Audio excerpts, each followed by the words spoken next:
Hello everyone, welcome to Vidyashri academy. I hope you are doing well. आज हम discuss करने वाले हैं भारत की एक महान विभूति जिनका नाम है रतन टाटा जी, जिन्होंने अब हम सभी को अलविदा बोलते हुए अपने प्राणों को त्याग दिया है। रतन टाटा भारतीय उद्योगपति जगत का एक ऐसा नाम जिन्हें न केवल एक बिजनेसमैन के रूप में जाना जाता है, बल्कि एक समाज सेवक के रूप में, एक दानवीर के रूप में और एक हमेशा मन में एक कुछ नया करने की प्रेरणा लिए हुए एक मानवतावादी इंसान के रूप में जाना जाता है। आज हम बात करने वाले हैं रतन टाटा जी के व्यक्तित्व की, उनकी पर्सनैलिटी की, उनका क्या योगदान रहा है, उन्होंने क्या क्या ऐसा किया है जिनके कारण आज पूरी दुनिया की आंखें नम हैं उनके जाने के बाद। देखिए, जब एक बार रतन टाटा जी से पूछा गया कि वो क्या चाहते हैं कि लोग उन्हें कैसे याद रखें, तब उनका आंसर था कि रतन टाटा अक्सर कहते थे कि उन्हें वे कैसे याद किए जाना चाहते थे। तब उन्होंने कहा था कि लोग मुझे ऐसे व्यक्ति के रूप में याद करें जो बदलाव लाने में सफल रहा, जिसने उन वैल्यू सिस्टम और नैतिक मूल्यों को बरकरार रखा जिस पर टाटा समूह बना था। वे कहते थे कि अकेले सफलता मिल सकती है, पर ऊंचाई तक पहुंचने के लिए उन्हें टीम की ज़रूरत हमेशा पड़ती है। तो रतन टाटा जी एक महान व्यक्तित्व जो ना केवल भारत के उद्योग जगत में, बल्कि हम बात करें ग्लोबली, उनका जो ओहदा था वो बहुत बड़ा था। बचपन से ही वो बहुत ही जुनूनी किस्म का उनके अंदर एक लगन थी काम करने के प्रति।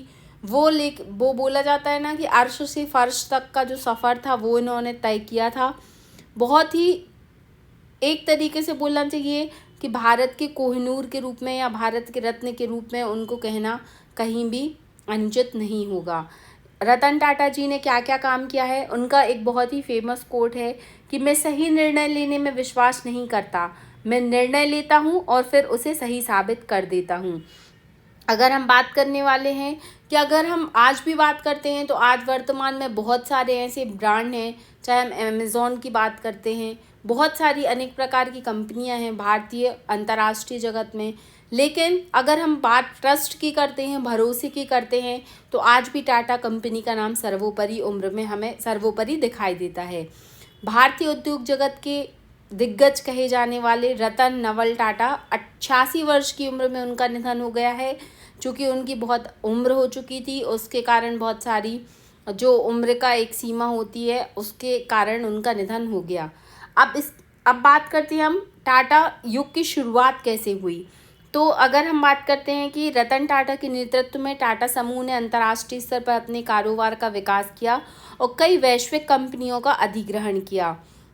जैसे कि अगर बात करते हैं 2007 में कोरस स्टील, जगुआर और लैंड रोवर जैसी जो बड़ी बड़ी जो गाड़ियाँ बनाने वाली कंपनी है ग्लोबली जो बहुत अधिक फेमस है, उनका भी अधिग्रहण टाटा सन्स ने किया था।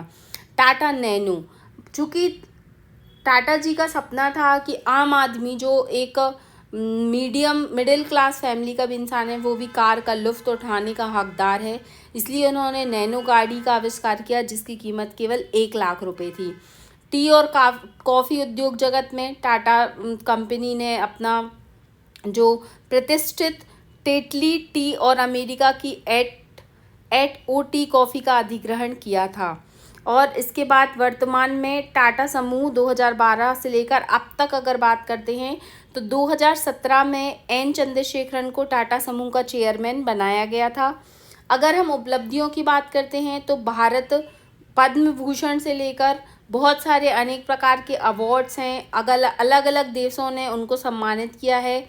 उनके कार्यों को पद्म विभूषण भी मिल चुका है और पद्म विभूषण भी टाटा जी को मिल चुका है। और चूँकि उनका योगदान इतना बड़ा है कि आगे आने वाले समय में हो सकता है उनको भारत रत्न से भी नवाजा जाए। बहुत सारे उनके द्वारा अनमोल विचार दिए गए, जैसे कि अगर लोग आप पर पत्थर मारते हैं तो आप उन पत्थर का उपयोग अपना महल बनाने में कर सकते हैं। उन्होंने पढ़ाई के लिए भी बोला है कि अच्छी पढ़ाई करने वाले और कड़ी मेहनत करने वाले अपने दोस्तों को कभी मत चिढ़ाओ। एक समय ऐसा आएगा जो तुम्हें नीचे भी काम करना पड़ सकता है, मतलब एक समय ऐसा आ सकता है कि आपको आपके दोस्तों के नीचे भी काम करना पड़ सकता है। इसलिए अगर आपका वक्त सही नहीं चल रहा है तो अपने दोस्तों को मत चिढ़ाइए। जिस दिन मैं उड़ान भरने में सक्षम नहीं हूँ वो मेरे लिए एक दुखद दिन होगा। चूँकि इनको स्कूबा डाइविंग बहुत पसंद था, इनको जो था वो उड़ान में बहुत अधिक रुचि थी, इसलिए उन्होंने अपने हर सपने को जिया, हर सपने को पूरा किया। बहुत सारी उनके ऐसे इंसिडेंट हैं जो न्यूज़पेपर में आए कि जैसे कि जब रतन टाटा बचपन में स्कूल जाते थे तो उनके पास एक बहुत ही पुरानी सी रोल्स रॉयल कार थी, जो वो कहते थे कि बचपन में ही शर्मिंदगी महसूस होती थी तो हम कार से जाते थे और वापस पैदल पैदल आ जाते थे। बहुत ही उनको अपने इतने बड़े उद्योगपति होने का बिल्कुल भी घमंड नहीं था, बहुत ही साधारण सा जीवन जीना पसंद करते थे। तो ये जो हैं वो हमारे लिए प्रेरणा के स्रोत रहे हैं, हमेशा रहेंगे। उन्होंने बोला कि हमें हमेशा कम संसाधनों में बड़ा काम करने की सीख लेनी चाहिए और वैसा कार्य करना चाहिए। तो रतन टाटा जी का व्यक्तित्व आपने देखा, जो उनको बहुत अधिक पालतू जानवर पसंद थे। एक बार जब वो किसी होटल में जा रहे थे तो वहाँ पर लिखा हुआ था बाहर कि Indians and dogs are not allowed. तब उन्होंने कहा कि ये भारतीयों का अपमान है, ये भारतीयता का अपमान है। फिर उन्होंने उस चीज़ को किस तरीके से ताज जैसा होटल बनाया, और बहुत सारे उन्होंने ऐसे कार्य किए हैं जो हम सभी को प्रेरणा देते हैं। तो ये कुछ उनके व्यक्तित्व से रिलेटेड बातें थी। आई होप आप समझ चुके होंगे कि आज हमने भारत के एक बहुत ही अनमोल रत्न को खोया है और भारत के इतिहास में उनका नाम हमेशा स्वर्णिम अक्षरों में लिखा जाएगा। Thank you so much. पढ़ते रहिए, खुश रहिए। जय हिंद, जय भारत।